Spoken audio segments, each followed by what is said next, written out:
Shalom, perkenalkan saya Tony dari Tangerang Selatan, BSD. Pertanyaan saya, pada episode 55 kemarin ada pertanyaan, mengapa Yesus ketika di kayu salib meminta Bapa untuk mengampuni dosa manusia? Padahal bukankah Yesus sendiri punya kuasa untuk mengampuni dosa? Dan pertanyaan ini sudah dijawab secara jelas oleh Pak Pendeta Esra. Nah, saya ingin memberikan pertanyaan lanjutan terhadap kasus ini. Jika yang meminta itu adalah seorang Yesus Kristus, lantas apakah berarti sudah pasti akan dikabulkan Allah Bapa di surga? Jika jawabannya ya, apa dasar ayatnya? Jika jawabannya belum tentu, di mana dasar ayatnya? Nah, sebelum saya menjawab pertanyaan saudara, apakah doa Yesus itu dijawab atau tidak, dikabulkan atau tidak, saya ingin menjelaskan satu hal dulu. Yakni sebenarnya waktu Yesus berkata, "Ya Bapa, ampunilah mereka, karena mereka tidak tahu apa yang mereka perbuat," itu siapa itu mereka? Siapa mereka yang menjadi sasaran doa Yesus? Karena mereka tidak tahu apa yang mereka perbuat. Berarti orang-orang yang menjadi sasaran doa Yesus adalah mereka yang tidak tahu apa yang mereka perbuat. Siapa mereka?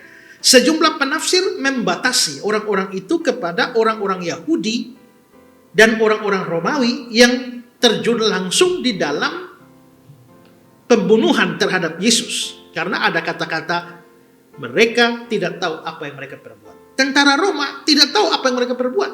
Karena tugas mereka itu hanya menjadi eksekutor. Begitu ada putusan Pontius Pilatus salibkan, ya sudah, mereka menyalibkan. Mereka tidak tahu siapa Yesus, mereka tidak tahu apa yang menyebabkan dia dihukum mati. Pokoknya ada perintah, mereka lakukan. Jadi mereka tidak tahu apa yang mereka perbuat. Juga orang-orang Yahudi seperti imam besar dan juga orang tua-tua Yahudi yang lain, mereka memang membunuh. Mereka tahu mereka membunuh itu dosa. Mereka tahu itu kejahatan.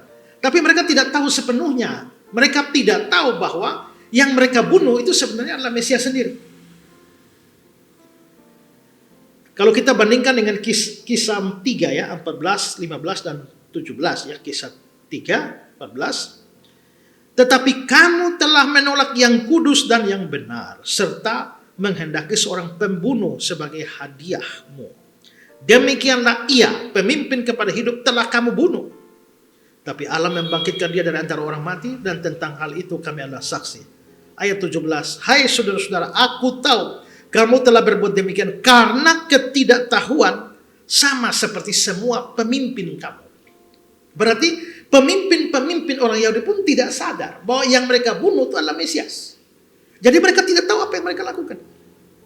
Karena itulah mereka yang didoakan oleh Yesus, ya Bapa ampunilah mereka karena mereka tidak tahu apa yang mereka perbuat. Itu adalah para prajurit Romawi yang menjadi eksekutor penyaliban dan para tua-tua Yahudi yang mengatur pembunuhan Yesus itu. Itu sejumlah penafsir mengatakan demikian. Tapi ada juga penafsir, misalnya Charles Haddon Spurgeon, mengatakan bahwa tidak. Yang Yesus doakan mereka itu bukan hanya orang di saat itu, tapi termasuk semua kita yang hidup pada saat ini. Jadi Yesus itu berdoa, ya Bapa ampunilah mereka. Itu termasuk mengampuni Esra. Itu termasuk mengampuni Nona. Itu termasuk mengampuni saudara sekalian yang percaya. Yang mana yang benar? Apakah hanya sekelompok orang kecil, prajurit Roma dan tua-tua Yahudi, ataukah semua kita? Nah, nanti kita akan melihat jawaban itu di akhir penjelasan saya. Sekarang saya mau menjawab dulu pertanyaan saudara. Apakah doa ini dijawab oleh Bapa? Apakah Bapa memang mengampuni orang-orang yang telah membunuh Yesus? Menurut saya pasti. Ya. Tapi satu hal yang harus dimengerti adalah bahwa Bapa tidak mengampuni orang-orang yang didoakan Yesus itu diampuni begitu saja. Ya, karena ya Bapa ampunilah mereka lalu ya diampuni. Tidak. Bapa mengampuni mereka tapi mengampuni mereka melalui iman atau melalui pertobatan mereka. Jadi orang-orang yang Yesus doakan itu dimintai pengampunan, Allah Bapa memberikan pengampunan mereka melalui iman dan pertobatan mereka, dan ini dijawab. Doa itu dijawab atau terkabulkan beberapa saat setelah itu dengan bertobatnya 3.000 orang pada hari Pentakosta melalui khotbah Petrus, ya. Lalu akhirnya menjadi 5.000 orang di Kisah Rasul pasal 4 ayat yang keempat, dan di Kisah Rasul pasal 6 ayat yang ke-7. Kisah 6 ayat 7 dikatakan begini: firman Allah makin tersebar dan jumlah murid di Yerusalem makin bertambah banyak. Juga sejumlah besar imam menyerahkan diri dan percaya. Sejumlah besar imam menyerahkan diri dan percaya. Bagaimana bisa imam-imam itu bisa menjadi percaya kepada Yesus setelah itu? Ini pasti efek doa Yesus. John Calvin mengatakan demikian: tidak bisa diragukan bahwa doa ini didengar oleh Bapa Surgawi, dan bahwa ini adalah penyebab mengapa banyak dari bangsa itu belakangan meminum dengan iman darah yang telah mereka curahkan. Atau kata-kata dari Arthur Pink. Arthur Pink mengatakan, disinilah penjelasan ilahi tentang 3.000 orang yang bertobat oleh satu khotbah. Bukan kefasihan Petrus yang merupakan penyebab, tapi doa dari Sang Juru Selamat. Nah, jadi jelas bahwa doa itu terjawab. Doa itu terkabulkan dengan bertobatnya orang-orang pada waktu itu. Itu pasti adalah jawaban bagi doa Yesus kepada Bapa. Pertanyaannya adalah, apakah semua orang yang untuk mereka Yesus berdoa pada saat itu akhirnya bertobat dan diampuni?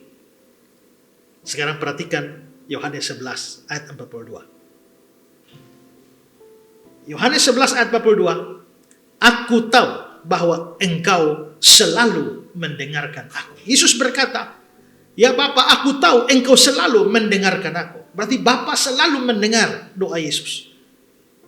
Dan sekarang Yesus berdoa, ampunilah mereka, karena mereka tidak tahu apa yang mereka perbuat. Kita bandingkan dengan Mazmur pasal 2 ayat 7 dan 8. Aku mau menceritakan tentang ketetapan Tuhan, dan berkata kepadaku, anakku, engkau telah kuperanakan pada hari ini. Mintalah kepadaku, maka bangsa-bangsa akan kuberikan padamu menjadi milik pusakamu, dan ujung bumi menjadi kepunyaanmu. Jadi bagaimana? Haruskah kita beranggapan bahwa semua orang yang Yesus doakan saat itu betul-betul semua bertobat? Bukankah kelihatan ini adalah sesuatu yang tidak memungkinkan untuk mengambil pandangan seperti itu? Tapi saudara, perhatikan doa lain yang Yesus naikkan pada Bapa. Yesus sebelum disalib juga pernah berdoa. Yohanes 17 ayat yang ke-9 dan ayat 20.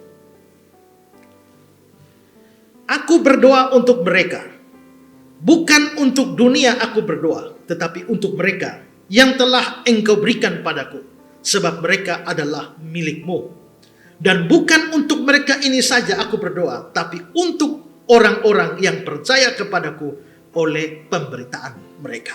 Berarti di sini Yesus berdoa untuk orang-orang pilihan. Dia tidak berdoa untuk semua orang di dunia. Dia berdoa hanya untuk orang-orang pilihan saja.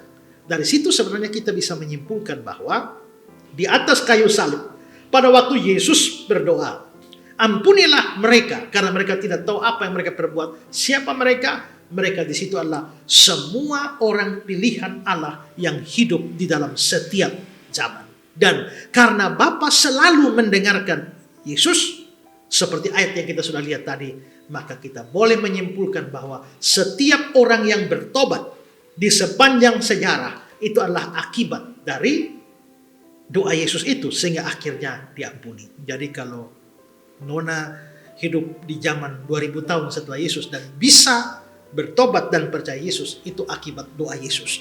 Ya Bapa, ampunilah mereka. Mereka di sana termasuk Nona.